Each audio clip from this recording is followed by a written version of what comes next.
On this week's podcast, I'm going to be joined by a good friend of mine who is an integrative gynecologist. And we're going to talk all about a recent article that is 12 steps to evaluate menopause content.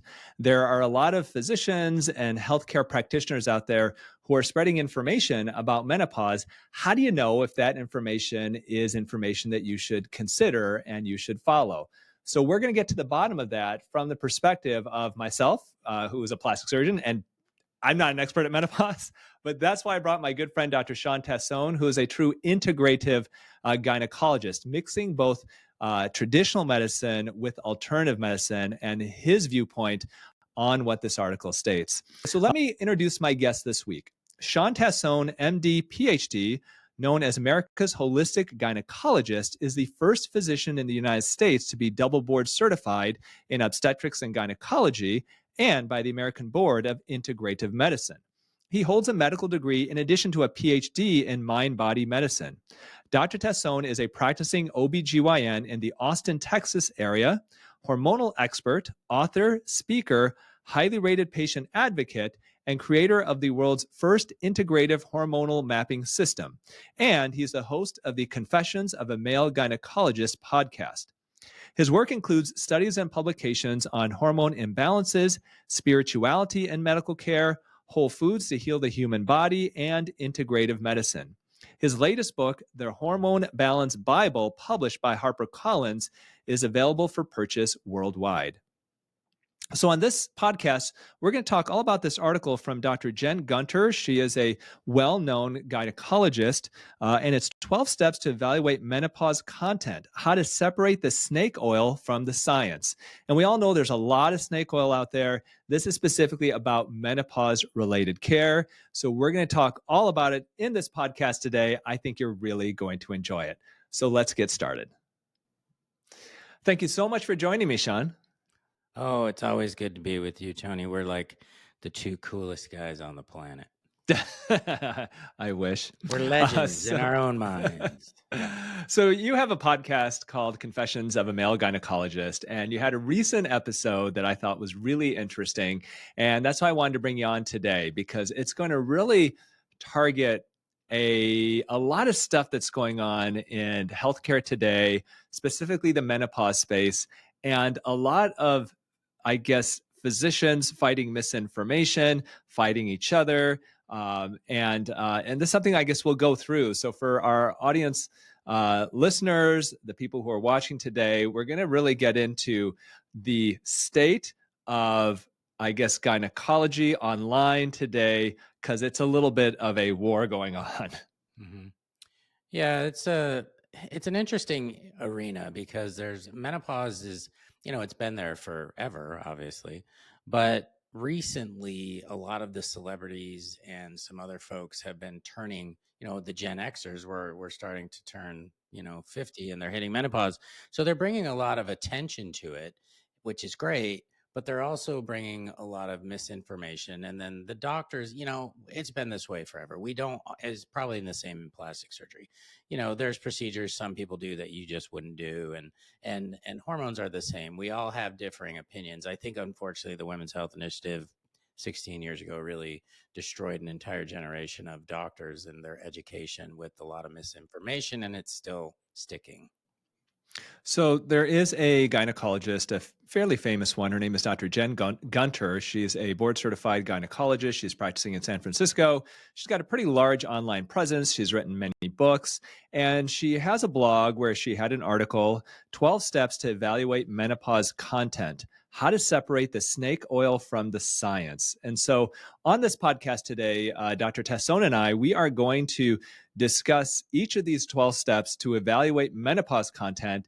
And we're going to get Dr. Tassone's opinion on it. I'll give my opinion on it as well. But let me start by just reading a few, kind of the intro to this article. I'm going to skip over a few parts, but basically the intro to this article by Dr. Jen Gunter, a gynecologist. How do I decide whose menopause content to believe? If you are a woman 40 years or older, you probably receive a flood of menopause recommendations each time you log on to a social media platform. So how do you sort it all out? What is science and what is snake oil? Well, menopause can be complicated. Symptoms vary, and in addition, they occur at the same time as we age, so sorting out the two can be challenging. This makes menopause ripe for profiteering. According to Dr. Jen Gunter, I think the best way to sort out expertise is to favor content over credentials. This helps weed out OBGYNs and anyone else who is giving bad advice. Also, it acknowledges that there are great advocates who may not be medical providers, but do a wonderful job promoting quality information. So, just a little bit of background, Dr. Jen Gunter has been around the block for quite a while. She kind of fashions herself as the truth teller in gynecology and in women's health. And she has taken people to task on practitioners who she disagrees with. And we'll talk a bit more about experiences and things we've kind of seen. But I'd like to start, first of all, Dr. Shawn Tassone. I introduced him in the intro, so you know his background. But the reason why I thought it was important to bring Shawn on this podcast is because, like Dr. Jen Gunter, Shawn is a straight shooter. He doesn't BS. He's not afraid to tell his opinion.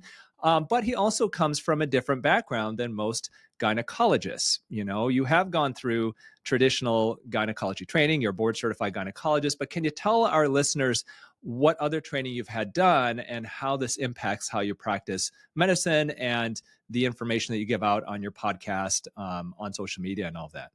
Let me preface all of this by saying, because I know this is going to be obvious to a lot of people, two men talking about women's health. However, I've seen 50,000 patients or so in my career. And really, I don't, I understand the gender thing and that it makes a difference sometimes, but I think that we're also physicians and we help a lot of women. That aside, I did the traditional training at the University of Oklahoma residency, and during that time frame, my mom was diagnosed with ovarian cancer, and when she passed away a few years later, I had just gotten into private practice, maybe a year or two, and I remember thinking, I knew a lot about the disease and the surgeries and the chemo and all that, but what I realized was, as my mom was living her last couple years, I couldn't help my own mom live a productive life. I was like helpless. I couldn't help her with her pain, with her, just day-to-day activities. And I realized when she passed, I was like, you know what? There has to be more to this life, this healing journey or whatever. And so I just went on my own little mission, as you do when you're having a spiritual crisis. You go to Sedona. I mean, I lived in Tucson at the time, so it was a 2-hour drive or so, three, and just read this book by Andrew Weil at the time called 8 Steps to Optimum Health. And back then he was talking about crazy stuff like fish oil and CoQ10. And, I thought that was just crazy. But anyways, he had a fellowship. It was a 2-year fellowship. It was in Tucson where I was. And I was like, well, this is serendipity. So I did this integrative medicine fellowship with the University of Arizona. And in that little vignette, there was an 8-week course on spirituality, and that piqued my interest. So then I did 6 years of philosophy at Saybrook University and got a PhD. That was more just for my own edification, but it really opened my eyes to different ways of healing. So I kind of feel like I got the one foot in the allopathic world, and I've got one foot in this other kind of integrative space. So and I think that's why I find what you present very interesting. I think a lot of people are looking for that. There are thousands of board certified gynecologists throughout the country who are helping treat their patients and are helping their patients get better health. But very few who are practicing medicine in the way that you are, which, for me, I think I believe just as you do that the best way to practice medicine is a true integrative approach, one that combines traditional science-based, evidence-based treatments with also alternative therapies as well. Because I believe, as you do, that we have not been, historically, physicians have not been giving enough information to our patients on how to stay healthy. We're great at helping them when they are sick, especially acutely ill, but helping them keep healthy, I think, is where we have fallen by the wayside. And that's where I think a lot of alternative and holistic types of medicine, true integrative medicine, combining those, I think, is definitely the best way to true health. For sure. I totally agree with that. And I would say that, the people in our respective fields that are just straight allopathic docs will sometimes look at the things we say. Like I was talking about essential oils the other day, and I'm not even remotely an essential oil expert, but my point was, if you like them and you like the way they smell and they calm you down or they help you sleep, I don't need research for that. I mean, it's like, who cares? Do your thing. But at the same time, it is nice to know that, if somebody's drinking essential oils, there are some side effects. And so it's good to know about these things as a physician as well, because I think the patients are doing stuff, the supplements, all the things. So for us to just pretend it's not out there is a bit ridiculous. Yeah, and I think also, keeping that in mind, we know that sometimes, I mean, there are a lot of snake oil salesmen in alternative health.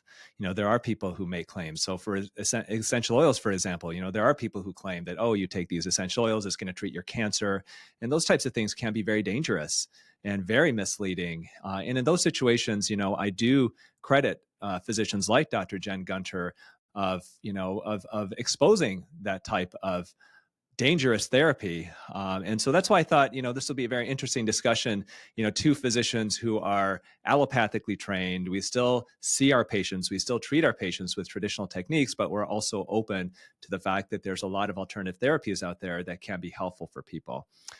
So let's start with her first, I guess, recommendation. And it is, if they are not prescribers, are they staying in their lane? If you follow physical therapists, nurses, dietitians, health coaches, or other non prescribers, and there are some excellent ones, just remember, like doctors, there are also some truly awful ones. Pay attention to how they promote their content. You want someone who refers to the guidelines and stays within their scope of practice. If they have recommendations for what hormones you should take, hormones that they cannot prescribe, walk away. Someone who can't prescribe medication should not make recommendations about what medication to take, when to start it, or how to dose a medication. So, how do you feel about this? If they are not prescribers, are they staying in their lane? Should non prescribers basically clam up and don't talk about hormones, dosing of hormones, and things like that? I don't think that they should not talk about it. I think it's, you have a freedom of speech. I think that a lot of the things that take issue with is, I just talked about this last week, is if they say they're a doctor, if it takes you more than 30 seconds to find out what kind of doctor they are, there's a reason for that. They're hiding it. There are, you can be a doctor of clinical nutrition, should you be, but you can't prescribe hormones. You may know a lot about hormones because anyone can read about them. It's like in your field, you have cosmetic surgeons and plastic surgeons, and the cosmetic surgeons hide behind this kind of quasi pseudo training, and some of them are good and some of them aren't good.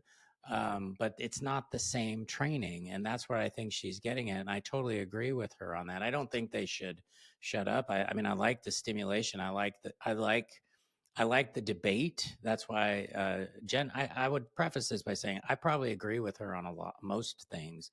We don't agree on a lot of the hormonal stuff, but that's what stimulates debate. That's what makes medicine grow. The problem is we have so many colleagues that get offended, kind of like this is happening. You get offended. I get offended when people don't stay in their lanes, but a good friend of ours, Nat Kringoudis, who always has to calm me down, says you just have to stay true to your message, and you talk about why you're the expert, and people will find you eventually. So do I go out and have to knock people down? You know what, Tony, I'm totally guilty of that myself, but I'm learning that I think what she says is right. I should focus more on what I do and spread what I believe, and not necessarily tear the other people down. Um, the next one that she gives is avoid chiropractors. They are not medical experts. I don't know what they study, but it's not medicine. Now, interestingly, earlier in this article, one of the things that she says is, I think the best way to sort out, literally 2 paragraphs before, she says, I think the best way to sort out expertise is to favor content over credentials. But 2 paragraphs later, she says, avoid chiropractors, which obviously now you're saying that their credentials are not good enough. What are your thoughts on that? Shawn? Well, there's a couple of chiros out there, Mindy Pels, who's like this expert now on almost everything. You can't be an expert on everything. And unfortunately, we have good friends that are chiropractors, obviously. I go to a chiropractor myself sometimes. I just, I like it. Um, but when they're out there doing hormones, I feel like, again, I know a lot more than they do in that lane. But at the same time, can they learn it? Sure. I mean, they're smart people, they can learn about it. But I think what you're seeing is maybe she's trying to be kind of nice in the one paragraph and say that, but then her real belief structure comes out. And I would agree with her on a lot of that, in the sense that there are a lot of people out there saying a lot of weird stuff. There's a particular chiropractic group that's humongous in the country, and they're run by this guy, and he spouts some nonsense that sometimes I shake my head. And they have a huge following, and it's frustrating because people are spending a lot of money. But you know what? I think if I go after them, it makes me look bad, makes me look like I'm jealous in a way. And the reality is, I just need to try and educate people. So what I do is I listen to their content, and then instead of trying to necessarily bash them, I'll go out and just say what I think is the truth. But yeah, I think it would be nice if people didn't overlap and claim expertise in areas they're not experts, but that's what happens. I think where chiropractors do get a bad rap that I believe oftentimes is undeserved. I mean, they get a bad rap from physicians, period. If I were to go have lunch in my local hospital with the physicians in the physician lounge and were to say, oh, I saw a chiropractor the other day, it would be met with snickers, but these would be physicians who are sitting there eating their French fries and their fried chicken sandwiches, Don't be and then bashing they'd ha fries ha now, ha ha. Youn. Come on now. Fries are I all like right. my fries That's too, right. but Yeah. I'm just saying, All right. who and I think where we don't have as an allopathic physicians, where we are missing out is nutrition training, is training on preventative therapy. And I don't know how much of that chiropractors get, but I do know a number of chiropractors who have spent a lot of their time, whether it's after their training or in their training, I'm not sure, to learn about nutrition and to become experts at it and to know a lot more than the typical physician. Or I would even, we have friends of ours who are chiropractors, Dr. Stephanie Estima is one of them, where, I mean, she knows a crap load about nutrition and a lot more than I do. And just because I have an MD after my name doesn't mean that I know more than No. she does. So do And I would, naturopaths. Naturopathic docs know yep. way more about nutrition than we do. Yeah, and so I think that it's easy to paint certain specialties with a brush, like saying, "Oh, chiropractors are quacks," or "Naturopaths aren't doctors." But in reality, I think you have to take each individual situation. I mean, yes, I see chiropractors on TikTok who are doing crazy stuff, manipulations that can be potentially dangerous. But at the same time, I know chiropractors who know a crap load about nutrition and preventative therapies and things that much more than 98% of allopathic physicians out there. And I think that they need to I think we need to give credit where credit is due. And so I guess the way I look at it is I think we have a lot more in common than we have, I think, different. And to just paint an entire group of practitioners with a pen saying that, oh, we completely disregard them, I think is just not fair. I have an acupuncturist here in town that I refer patients to all the time because, as you talked about, being integrative means I'm not an expert in acupuncture, but I need to have people around me that can do stuff. There's a chiropractor up the road. She refers me hormone patients all the time. I refer back to her. That's the way it should work. Like we should have teams around us where I can go, oh, I'm not good at this. Like I just had a lady call in. Are you good with prolapse? No, that's not my area of expertise in surgery. Now I've done some, but I'm not great at it. So I'm going to send you to see someone else. That's how we should be doing things. Mm-hmm. All right, next one, which I'm really interested to see your thoughts are, your thoughts are on, is do they recommend thermography? As mentioned above, thermography is not recommended for breast cancer screening. At best, is a completely unnecessary add-on that provides a false sense of security. But the real harm comes from people choosing thermograms over mammograms. So, what are your thoughts, Shawn, as a board-certified gynecologist, about thermography as a way to um, spot breast cancer? My allopathic hat, I would say thermography has been shown in research to be a good adjunct to mammography, as an add-on, but as a standalone, it hasn't had the testing appropriate to really. I think a lot of thermography will overdiagnose things, which can cause a lot of stress. And as Jen said, maybe even have some false negatives, which, obviously we worry about too. Now, it's really interesting that you bring this up because I did just buy a thermography machine. Um, because I'll tell you why. In Austin, there are a couple of people doing them. They have no medical background, and I get a lot of these patients, and I wanted to learn more about it. And thermography cameras, they're not like super expensive, but I figured, hey, rather than fight the system, and because my patients are doing it in droves, why don't I learn more about it, do it, and then if I see something abnormal, I can do a breast exam on the patient, and then I can refer her to a mammogram. Or it just makes me, it's like, rather than swimming upstream, why don't I just float downstream and try to help women as I do it? I that's where I think we missed the boat, rather than just beating on it. And she's right in what she said. It's not necessarily a standalone, but why don't we learn more about it? There's a new thing coming out called QT scan, which our friend Jen Simmons is really pushing, which is going to revolutionize, I think, mammography anyways. But even mammograms had to start somewhere. They didn't just pop up all of a sudden and stood the test of time. They had to be tested. But I don't think, if we don't give thermography a shot, how do we know for sure? What do you tell your patients who say, "Hey, I saw my naturopath or my functional medicine doctor, and I said, look, I don't want a mammogram, but he or she recommended that I do thermography instead." How do you handle that with your patients, or maybe with the people who are listening today? I tell them the current guidelines, 40 to 50 every other year, 50 plus, depending on your history every year. And I stick by that because I have my ex sister in law was 39 and she didn't have mammograms yet because of her age, but she was doing breast exams, and we found a breast cancer, and she's still alive, 12 years later because she caught it. But I do think that mammograms as a whole don't probably save a lot of people's lives, but there are those individuals that do have a life-saving test done. So yeah, and that's how we do medicine. Unfortunately, we don't want to, we blanket things, and we're not super specific. And mammography, let's be honest, billion-dollar industry. So yeah, I do tell them the guidelines. I do tell them that I'm obligated to order them.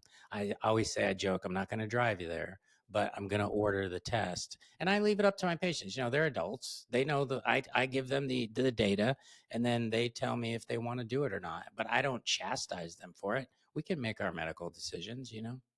Mhm.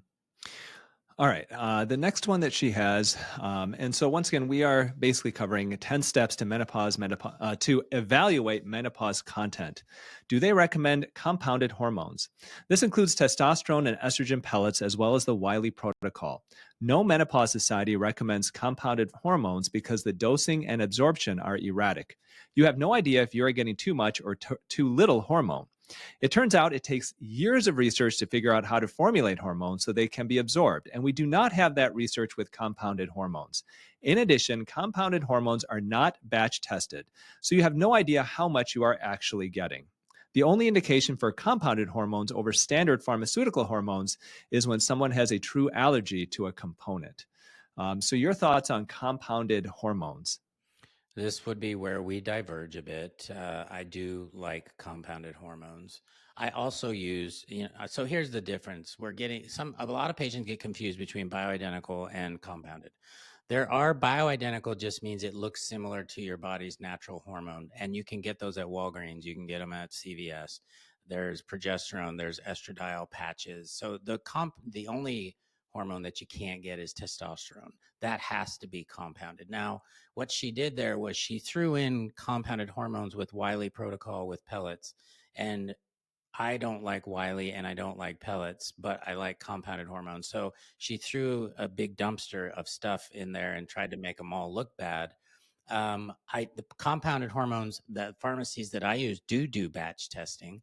I make sure they do batch testing. They may absorb erratically. They may not absorb the same from patient to patient, which would lead us to another thing that she and I disagree on, and that's lab testing, which is why I do test, because I want to see if my patients are getting the proper levels. What's fascinating to me is she says don't lab test, but here's how do you think when the estradiol patch came to market, how do you think they found the dosing? They did lab testing, right? That's what the companies have to do. They go to the FDA, they have to show levels, they have to show lab testing. So she's right. The stuff that's on the market has been tried and true, but why are there no FDA approved testosterone replacements for women?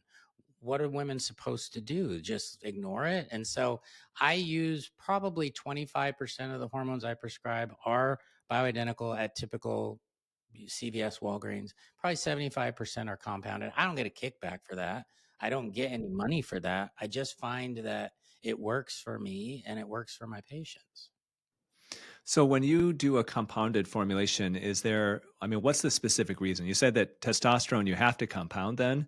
Um, do most of your patients then get testosterone? Is that why you do it that way? Or you just said that it's better, it's better for your patients, but what specifically benefits do they get by going compounded? Again, she and I would probably differ on this, but I do believe in testosterone replacement for women. It's not a big thing in the menopause societies, but that's really the only way you can give women testosterone. So the way I look at it is, if they're going to get testosterone, rather than give them a prescription for estrogen, testosterone, DHEA, or whatever the hormones are, I can give them all one prescription, and save them some money and make it easier. So obviously, as a physician, we all know ease of use is a big factor in people being compliant. So rather than taking like 4 or 5 different things, I try to put it all together for them. Now, the question would be from her is, how do you know they're absorbing it? Are they competing for absorption? Very valid point. That's why I do lab testing, so I know. But yeah, I would say the reason that I compound in a majority of cases is because of ease of use, and I can save the patient money, and I can get more into one prescription. By definition, if you compound their hormones, their insurance isn't going to pay for it, right? Correct. Yeah, some do, some will now, but here's the thing: it costs about $50, give or take. If you do an estradiol patch and a progesterone prescription, those two hormones with a copay are probably $40 or $50 anyways. So, and that's the problem. A lot of insurance companies don't think that HRT is necessary for life, so they cover it at like a tier 3 or something, where you're paying sometimes $40 for just estrogen, and I can almost get you the same price for all 3 hormones. Mhm. Her next rule is a question that basically is, do they use the term estrogen dominance? This is a meaningless term. It is in no medical dictionary. Thoughts on that?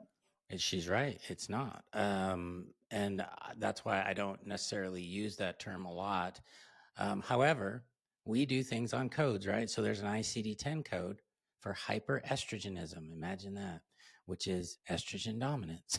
I mean, so technically, estrogen dominance, like way back when the catchphrase was adrenal fatigue, right? And that's not a medical diagnosis either. But as we all know, you could have low normal cortisol. It's not, it's not a disease. But it could affect you symptomatically. Hyperestrogenism or estrogen dominance, to me, is women are estrogen dominant at certain parts of their cycle. That's normal. When it becomes a problem is if they're having headaches, heavy periods, painful periods, breast tenderness, migraines. That, to me, and their progesterone is super low and their estrogen is high continuously, not at a certain part of their cycle. Why do we call it estrogen dominance? It's a word. What's funny is she's just getting upset about a word. Is it used to sell supplements? Hell yes. Is it wrong to do that? I do believe so. So I would agree with her on that. But I just look at it as a word, a way to talk to patients, to describe to them what you're seeing. I'm not using it as a diagnosis. So you think it's basically semantics? It's kind of like somebody says leaky gut, and they go, "Oh, that's stupid. It's not real." And then somebody says increased intestinal permeability. They go, "Oh, yeah, yeah, that's real." That's what I'm saying. We can use estrogen dominance, but if I say hyperestrogenism, there's a code I can send to insurance for that. So there is a word for it. It's just not Latin based. It's like And we do that all the time in medicine. One thing that I've been seeing in my patients when they fill out their personal medical history is some of them are putting on there the MTHFR variation, MTHFR. Um, and so one thing she says here is, do they recommend testing for MTHFR variation? Real experts do not recommend testing for this variation as it is common and meaningless. No, you don't need special folate if you have one or two copies of this variant. MTHFR variants are incredibly common. About 30 to 40% of the population has one. Testing for this variant is like checking eye color and then making special recommendations for everyone who doesn't have brown eyes.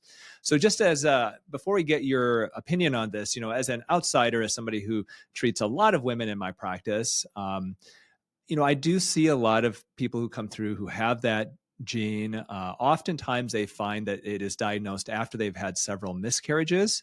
And so, usually, what we do is we talk about, okay, if you're going to have future surgery, should we do anything to help lower your risk potentially of blood clots? Now, I don't typically put them on anything major like heparin or Lovenox, but oftentimes we'll maybe have them ambulate more afterwards, maybe put them on at-home sequential compression devices and things like that. If they obviously have had a history of major clots, then we would have them see a hematologist and get evaluated. So, here in this article, she's really basically saying that she feels that the MTHFR, she says here, testing for this variant is like checking eye color and then making special recommendations for everyone who doesn't have brown eyes, essentially stating that the MTHFR variant, and if you have it, is inconsequential. What are your thoughts on this? I think the example you brought up is the one time when I do pay attention. So, like, if you have a woman with recurrent miscarriages, then actually maternal fetal medicine doctors will put them on Lovenox. It's common practice in OB. It was that way. It was just kind of, I stopped doing OB about 7 years ago, and it started probably 2 years prior to that. I started seeing a lot of women that were on Lovenox from the high risk specialty pregnancy doctors, the maternal fetal medicine specialists. So it does matter, I think, to the degree. Here's what happens again. You get these folks, though, that will take this testing. First of all, they upcharge for the tests, and then they sell these supplements. And so it's not a great way to do things. I do agree with her. I think it's overutilized, as most things are.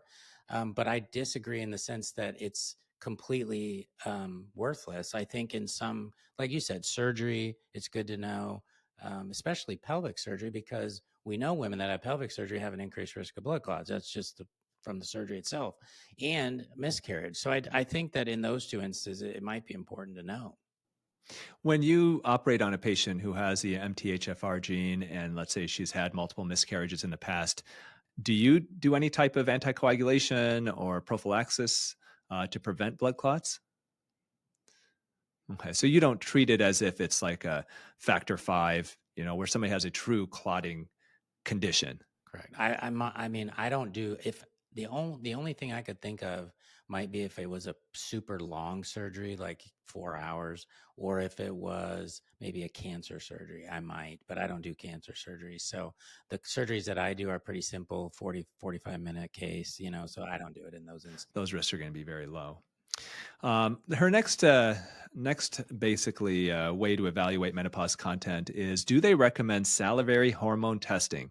Super scam. It's like old school scamming, as in this is the dial-up internet of scams. The results as far as estrogen, progesterone, and testosterone are concerned are meaningless. So salivary hormone testing, is this like a old school scam that's been going on for a long time?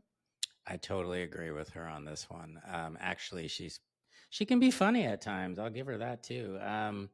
Yes, I do agree. Salivary testing is a big scam, with the exception of cortisol. I do feel that you can use it for cortisol testing, but yeah, salivary testing has never been shown to be reproducible or reliable. And what happens is they've done tests where you'll do the salivary testing at the same time they draw blood, and they don't match. And that's because we do secrete hormones in the saliva. The problem is we all secrete at different rates. And if somebody ate something, drank something, it can throw off the test. And you could do 2 saliva tests at the exact same time and they'd come back with different results. So I won't see. I have patients send me saliva tests all the time, and I told them I can't interpret them because they're meaningless. So I agree with her on that. How about the Dutch test? So that's the other one is, do they recommend the Dutch test? There's no indication for this test. We don't make any therapeutic recommendations based on these results. I don't know a lot about the Dutch test. If you can tell us what that is. She is obviously not a fan of that. Dutch is dried urine testing for hormones. So you get these little pieces of filter paper and you urinate on them at 4 times during the day. It checks all the sex hormones, metabolites of estrogen, testosterone, and progesterone. It checks cortisol, it checks melatonin, and it checks oxidative stress. It is accurate. The problem that I have with it, and I think is probably why she's upset with it, I'm putting words in her mouth, but it's a $250 test, not covered by insurance. And they will sell the test to anybody, meaning patients can order it themselves, coaches can order it, non-health practitioners can order it. And what they're doing is, and the company that makes it is smart in this sense, they have supplement recommendations from the test itself. So coaches are doing it, and not only are they then charging $450 for the test just to order it, they're then charging $400 to interpret the test, which to me is practicing medicine, but they are then selling a bunch of supplements. I think that is aggravating to the medical community when we get $60 a visit because of that, the insurance reimbursements, and these people are making $500 off of a test that they don't really know. I'm in a Dutch test Facebook group. I can't tell you how many questions I see. This is my first Dutch test. I don't know how to interpret it. And the patient paid her $1,000. And it's like, you don't even know what you're doing, and you're taking this woman's money. That to me is the other end of the spectrum of wrong. If I do 1,000 lab tests, I probably would do Dutch twice. I do use it, but it's very rare. Mm-hmm. In what situations would you then use it? I know very, very rare, but what would be the rare situation where a Dutch test would make sense? I have, the occasional patient where, we've adjusted her medications 3-4 times. I can't seem to quite get her where I want her as far as her feeling good. And I want to look at cortisol. A simple cortisol test, if you did saliva, is about $100. The Dutch is $250. And you get a 24-hour picture of the hormones versus a 10-second, like when you're drawing blood. And I don't want it to be standard because most people get labs paid for by their insurance, and they don't want to spend $300 on a lab test. So that's why I tend to use blood more frequently. But I just kind of think of it as another tool, and I don't use it a ton. And I have some people that will just flat out want to do it. They'll ask for it. But I just feel like it's a tool that I just don't need very often. Is this really a marketing gimmick for a lot of kind of like online health coaches and things like that? This whole Dutch test is is it kind of like easy money for them, or? I think so. I think, and it makes them a lot of sales on the supplement side of things too. And I'm not dissing on coaches, but again, when they say they're hormone experts or gurus or whatever the terminology is, and then I see them on Facebook asking for help interpreting the test, it's like, what is going on in this world? And I think that's what brings Jen to this. If we didn't have that aspect and we actually had real medical physicians, I know a lot of doctors, gynecologists, they use Dutch and they like it. I just think that Dutch went a different direction, and it's smart business wise because gosh, I mean, who knows how many they're selling a year. But I just think they didn't really go the route of medical necessity per se. And I think that's what's making her kind of bring this up. Her next statement is hormone therapy their only recommended solution? There are many ways to manage menopause symptoms, and they are not all estrogen based. If the only content you see is estrogen, estrogen, estrogen, there's a good chance you are not getting evidence based recommendations. A true holistic approach, which I find interesting, she used this term, a true holistic approach means offering a wide complement of therapies.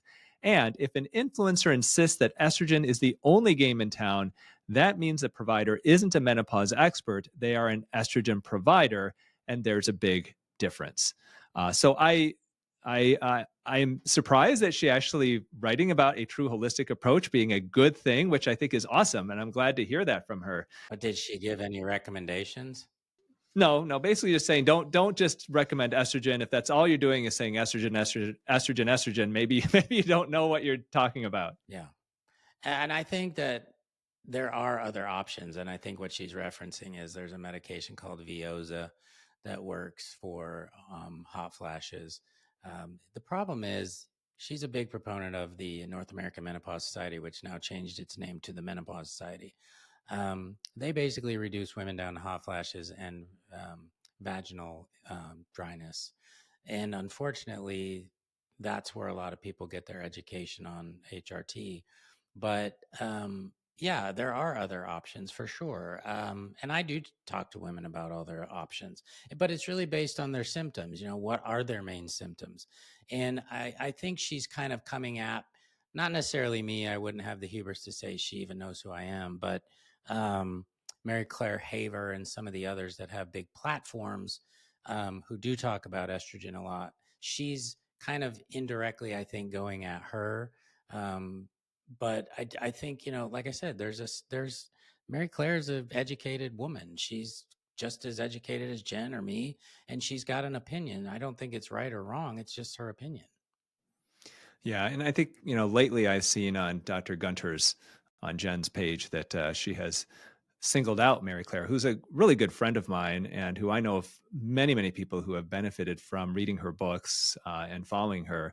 And so there's, for me, and this is just my opinion, I think there's an element of potential jealousy there because Mary Claire has developed in very quick fashion a massive online presence, I think, because she's helping people. And, you would hope that other practitioners, because she's helping so many people, would um, would support that. But It obviously, benefits all of us. Mary people, Claire is so big, she can't see everybody, right?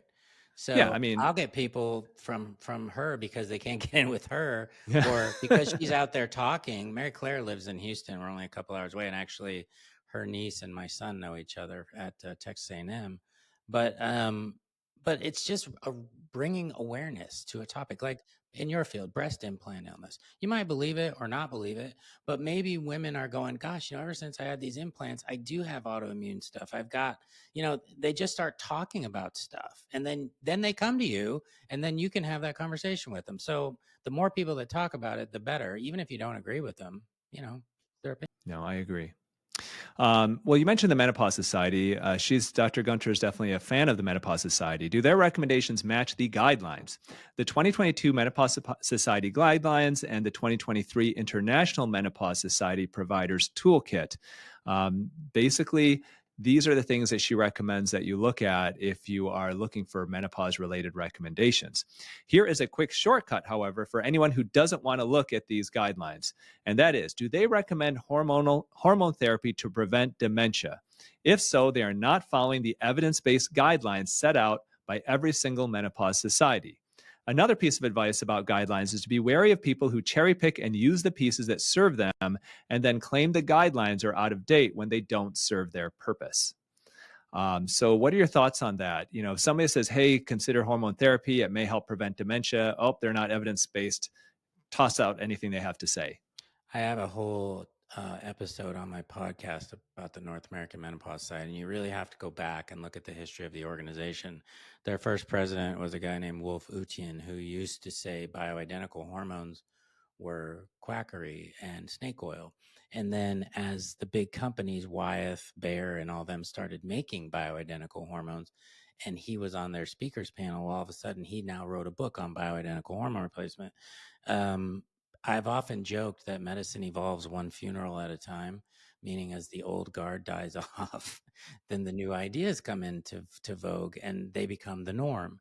And I think that the unfortunate thing with the Menopause Society is they do reduce women to vaginal dryness and hot flashes. Those are the two things they talk about. They don't talk about fatigue. They don't talk about weight gain. They don't talk about hair loss, the things that are really important to women. And so, and if you look at their funding, they are paid funded by the big pharmaceutical companies. Now, I'm not anti-pharmacy, but it makes their training different and what they say, I believe. So we disagree. I'm not a big fan of the Menopause Society. I think they're bought and paid for, and I think their training is extremely limited. There was a study last summer that came out. It was 10 million women over the age of 65. There were lower rates of dementia. Now, does that mean it's preventing it? I don't know. Probably not, but it's undeniable. Lower rates of breast, colon, lung cancers, less dementia, and they lived longer. That's 10 million women. I mean, that's not a small study. So I don't know how, talk about cherry picking. Why don't we talk about that one? But they don't. I feel that they're, and I have good friends of mine who are straight up allopathic, like they follow whatever the guidelines are. And when those guidelines change, then they'll switch and follow those. But I think that the problem that you get, and there's this, I think there are certain physicians, traditional physicians, who are very vocal about evidence-based, evidence-based, evidence-based. Everything's evidence-based, evidence-based. And they question anything that they may not believe in by asking, is that evidence-based? And, so for example, one of the things that I deal with here, in the field that I'm in is collagen and collagen supplements. And I firmly believe that collagen supplements help the skin. There have been many, many studies that have shown that it does. And yes, I do sell a collagen supplement. That's my top selling supplement. I don't sell a lot of supplements, but that's the big one. And I truly believe in it. But there are traditional physicians who will say, is that evidence-based? Is it evidence-based? It's not evidence-based. And when you say, well, actually, there are all these studies, there are meta-analyses of thousands of people, they go, well, those studies are funded by the supplement companies, or I don't like the power of those studies. And I feel like in traditional medicine, using that term is kind of like a cudgel to try to get your point across and maybe to attack somebody who has a belief that you don't agree with. Even though they may have science to support that belief, then you'll say, well, my evidence-based studies, disagree with that or something. And I think that is unfortunately, it's kind of like using the term misinformation. It's like it's used so much now that it's overused. And what does it really mean in the end? Like, I think there's truth. There are things that are true and the things that aren't true. And then there are things that you believe in sincerely. And if you do believe in it sincerely, then, okay, that's fine. And I think that that's where it's an interesting situation right now in society, especially now with the incoming administration. And it's going to be I don't know what's going to happen, but it's going to Well, be interesting what happens. work. You know how things work. So let's take birth control pills. If a patient asks you, do birth control pills cause weight gain? The answer is no. However, 100,000 women, some gained weight, some lost weight. That's why overall there was no weight gain. Can you tell a patient she's not going to gain weight from a birth control pill? No. So, but that's how research works. It doesn't mean that for you as an N of one that it's not going to work. And it's very subjective, right? Especially with collagen, people are looking at their skin, but if they feel better, if they feel they look better, who cares? That's why I look at it. I mean, they're happy. They're not hurting themselves. Worst case scenario, they're spending money on something that doesn't work. But I just don't like when these companies make false claims. That's kind of something I have a problem with, Yeah. All right. And this is a big one. We have been kind of talking about it and dancing around a little bit, but how do they profit? This is a big one. You need to consider the tests they order, the hormones they prescribe, whether they get money from pharma or from selling supplements, and even the ads that they take. If I made $50,000 in 2023 from consulting with the company that makes fezolinetant, I don't know if I pronounced that right, fezolinetant, a non-hormonal medication for hot flashes, you might rightly think that my menopause content could be biased. How would you know when I was promoting the drug correctly and when I had been influenced by the money the company had paid me? That same critical eye should be pointed at people who profit from supplements, especially when they have their own branded product, because now they are an unregulated pharmaceutical company. And then there's the supplement misinformation, because if these menopause supplements worked, they would be in the guidelines. For example, turmeric is in no medical guidelines, which is no shocker, as there is plenty of evidence to show that it does nothing useful. How then do you approach information from the menopause influencer selling turmeric who claims it can benefit bone density? So I find this is an interesting argument, and it's an argument that's made a lot by traditional physicians. As far as, okay, if you sell supplements, then I don't trust anything you have to say because you're making a profit off of it. And it's kind of like, I don't, and this is very different, but in my field of plastic surgery, many, many years ago, um, when you were, when plastic surgeons would put ads in the yellow pages, other surgeons would say that's unethical. You should not advertise. And then time went on, and then plastic surgeons develop websites. And on the websites, they would put before and after photos. And then the old guard plastic surgeons would say, that's unethical. You should not advertise surgery. It should be word of mouth. What type of surgeon are you? And then everybody started getting websites because they knew, okay, if you're going to get business, this is how you communicate with patients, and patients want to see that, and you can educate them. Then comes social media, and it's the same thing. When I first got on TikTok 5+ years ago, I had doctors coming after me stating that you're unethical, look at you. And I don't dance. I don't, this was before I was making, some of the more humorous and kind of silly videos I make today, but I had people coming after me. And now, 5 years later, you have academic surgeons who are dancing in their offices, trying to act funny. The funny thing for me is that I find that it comes across as very forced, and people know that, look, you're trying to put on a show. This is not you. And I think one reason why I've got an audience that I have is because people say, hey, look, this is actually him. Like, he's actually being himself. And so I feel that this has been an issue in medicine for decades, where, if you have, it used to be that, okay, you'd have somebody in your office, they would buy you lunch, and now say, well, you can't do that because that's going to impact how you treat your patients and all of that. And these types of things I feel are constantly changing. And so to make a blanket statement that, okay, if you sell supplements, no matter how much you believe in them, no matter how many patients who come back to your office and tell you that my life has been changed with this, I'm so much, healthier and happier, and my life is so much better. Oh no, if you sell supplements, you're evil, and you're only doing this for the money. I feel that is a blanket statement that is not fair for the vast majority of practitioners who, either get some type of payment from pharma or from supplements or whatever, because you are automatically assuming that you cannot trust that their patients are in their best, that their patients' best interests are number one for them. I'll tell you, I've been in practice 20 years, and my number one thing has always been to take care of my patients, number one. And you cannot find, anybody, I mean, obviously we all have some unhappy patients no matter what, but in general, you ask my patients, I'll tell you, yeah, like, he cares about me. And that's why he does this. It's not just to make money. I mean, we all make money, right? The people that say that, Jen, whoever says it, she's making money. I mean, we all make money. We all work. That's what we do. Now, I think we can be judgmental and look at someone's reasons for making money, I suppose. But you and I both know people in this field that are millionaires selling stuff that maybe we don't agree with. Is there some jealousy involved in that? Maybe. I mean, I'm not going to sell my soul to be a millionaire, but I wish I had the platform they have sometimes, or I wish I could say some of the things that they say sometimes.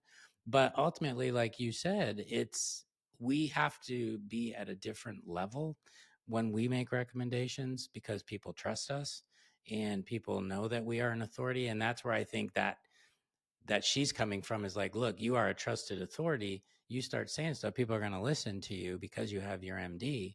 And that's true. What I do is, I mean, I don't know about you, but the money that I make on supplement sales wouldn't pay for my rent every month. It's not like life altering amount of money for me. But my patients are going to Whole Foods, they're going all these places, and they're buying supplements. And so again, like with thermography, I was like, well, do I swim upstream and fight it, or do I just learn more about these supplements they're taking and find good supplements that are good companies that, and I'm not I don't think you are either, one of these people that partners with everybody. But I will occasionally reach out to a company that I've already used a bunch that I really like 2024, I was really into dihydroberberine, and I like single ingredient supplements. I don't like proprietary blends. And I found a company that's family owned, and I met them, and they're nice people. And okay, why wouldn't I support them? I'm already using the ingredient. And I talked to Shawn Wells, who's a friend of ours, and he told me a lot about the ingredient. So it's a learning process. Am I a bad person for recommending it? I don't think so. I have a lot of women that are like, oh my God, this stuff's amazing, and so, but to make money off of it, is it bad? I don't think so.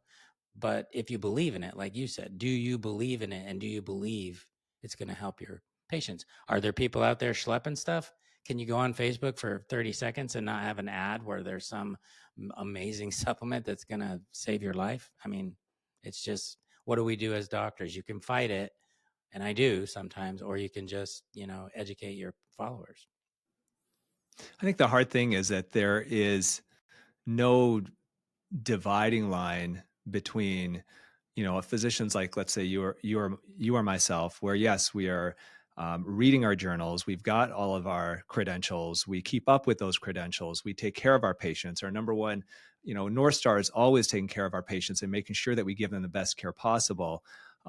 Versus people who are grifters out there, and I think that's where statements like this, and some of the stuff, that comes out of traditional medicine is bothersome, because it's like, it's an all or nothing is how some physicians put out there. Is like, okay, if you sell supplements, then you're a grifter. And it's like, no, there are a lot of people who sell supplements who are grifters. And I think that they're in, and our, I think one of the things that we have failed at as physicians who are kind of in that divide, who are mostly in allopathic medicine, but still have a foot in alternative medicine. How do we differentiate that? Because part of it, we have friends that are in that area, that maybe we don't agree with everything that they recommend, but at the same time, it's like, because we have personal relationships, it's, we're not going to necessarily call them out.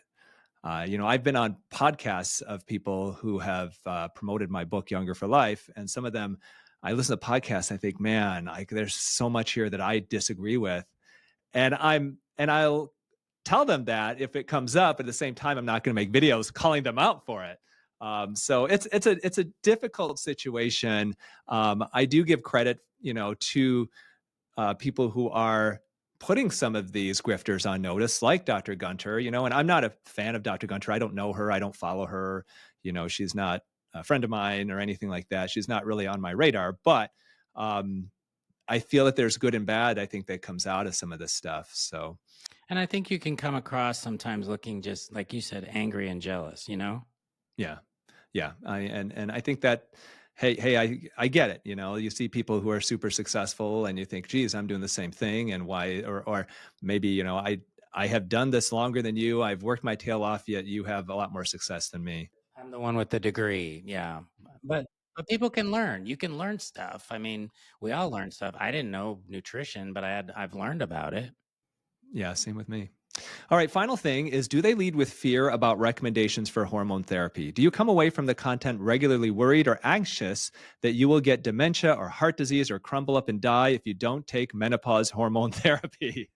I think you'd probably agree with this. I guess I would agree with this as well. I think fear is a very strong motivator. And, if you go to marketing courses and things like that, they'll tell you that fear is a huge motivator. And there are people who, Pain points, hit the pain yeah, there are points. people who Yeah. will use that. I mean, I make YouTube videos, and sometimes I'll put that out there because I know that it's going to garner more clicks and all that. But at the same time, I would never use that as a way to um, tell somebody what they should do with their body. I mean, I think there's, for me as a surgeon, I fear a lot of things. I'll tell you, I live my life in fear that something bad's going to happen to one of my patients. And so for that reason, and I think that has served me very well in my practice, because I'm always thinking about, especially if I operate on somebody, what's the worst thing that can happen? How do I prevent this? How do I prevent this? So I live in fear, but at the same time, I would never, use that to try to to make money. I'd use that to try to help my patients stay as healthy as possible, so nothing bad happens to them.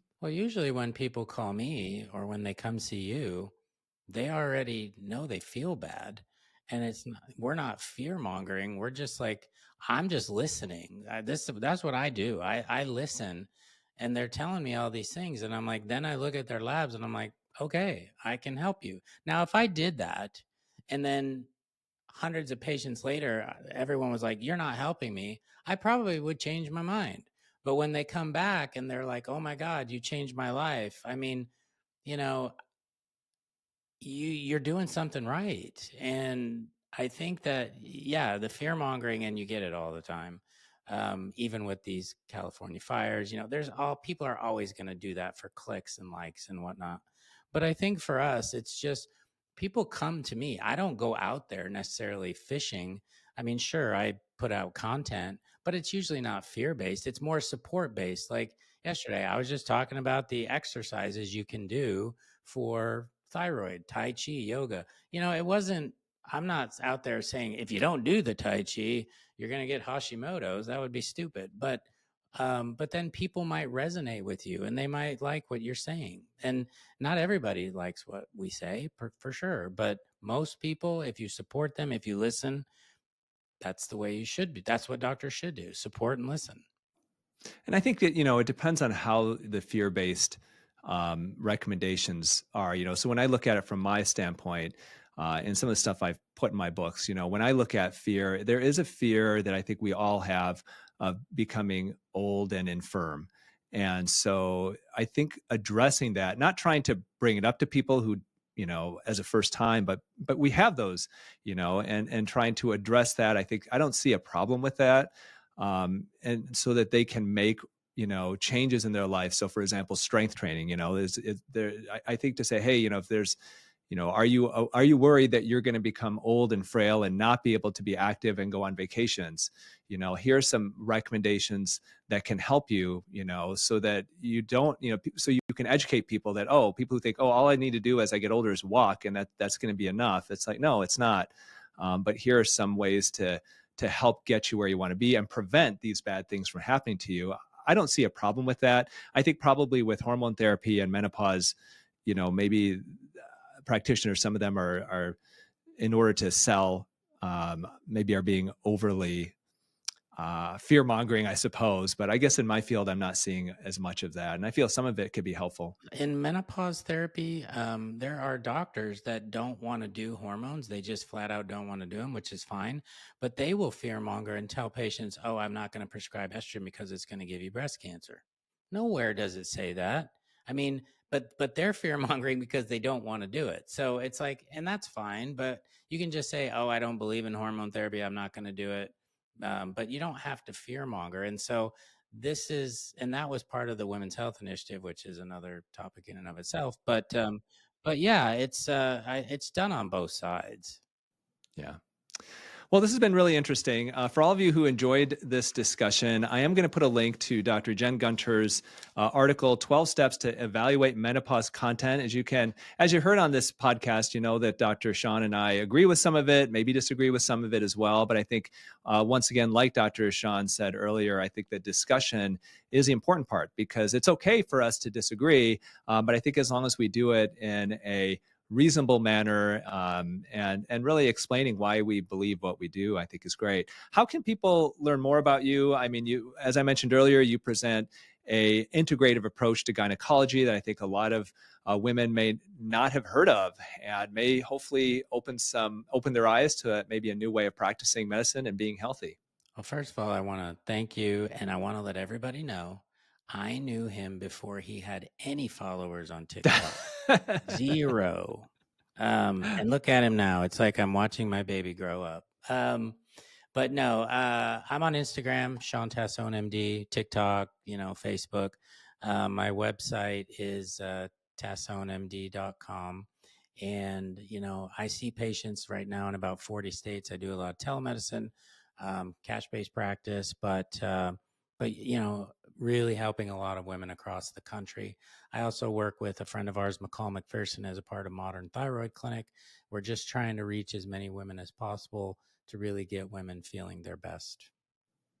And he's also got a great podcast, Confessions of a Male Gynecologist. I know it's kind of odd you have two males talking about women's issues, but I think, hopefully you'll come out of this podcast realizing that we are both fierce defenders, and I guess, I don't know if it would be, but we're fierce. I would say I'm a feminist. I don't know if you would describe yourself as that. I'm only ever around women, so I probably, I would have to say I'm part woman, probably. Yeah, I mean, and 90% of my patients are women. So, I mean, they're the ones that I'm here to try to help for the most part. So, I hope that you all enjoyed this discussion. So, take a peek. He also has a book called The Hormone Balance Bible. It's a best selling book, a fantastic book. He spent years writing this. He's too nice to even mention it on this podcast, but The Hormone Balance Bible, and then take a look at his podcast, Confessions of a Male Gynecologist. Thank you so much for joining me today, Shawn. It's always good being with you, Tony. Appreciate it. And thank you so much, everybody, for listening. I'm Dr. Anthony Youn. This is the Dr. Youn Show. If you've been enjoying this podcast, if you could leave 2 minutes, or if you could take 2 minutes to leave a rating or review on iTunes or Spotify, wherever you get your podcasts, it definitely helps me spread the word. And as always, remember to eat real food, use clean skincare, and auto-juvenate before you operate.